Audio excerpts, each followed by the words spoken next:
Scammers are selling land they don't even own, and agents are unknowingly helping them. This almost happened to me.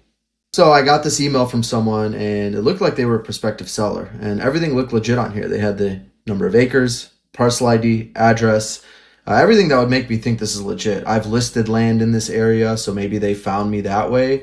Only red flag here was, they said, "Do you want to take on this project?" A little bit weird for someone to say. So I sent an email back saying, "Hey, I'd love to help. When can you jump on the phone?" That's always my go-to when I think things are a little fishy.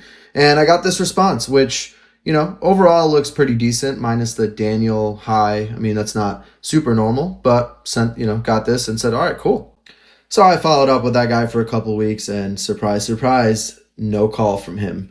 And I completely got ghosted. And then I get this email from someone completely different parcel, and it has got very, very similar wording. It even says, "Are you available to take on the project?" So my hunch was correct, and I was being emailed by scammers that were trying to spoof being the seller and pretty much sell land that they don't own. And I got a call from my buddy Simon yesterday, and he was like, "Hey, I've got some land in California, and I found out it was listed, and we never engaged with any realtors to sell it."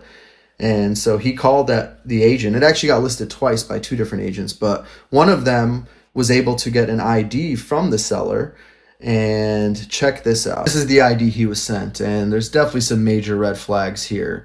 ID's crooked, the wording's a little slanted, and look at that date of birth, 1938. And I blurred the image, but you can pretty much tell that's not an 87-year-old in this photo.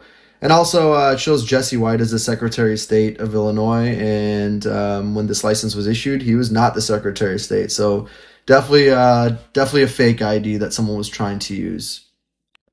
Thankfully, Simon's neighbors saw the property listed for sale and called him. That's why this scam happens so often with land. For the most part, land isn't occupied and owners don't visit it often, so it can get listed without them even knowing.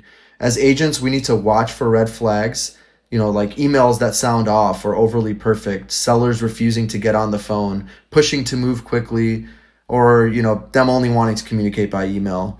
Some title companies are even now sending confirmation letters to the mailing addresses on file with the county to verify the owner is actually selling. So us as agents, we can definitely do that as well. And if you're a property owner, many counties offer fraud alerts that notify you if something like a deed or lien gets recorded against your property.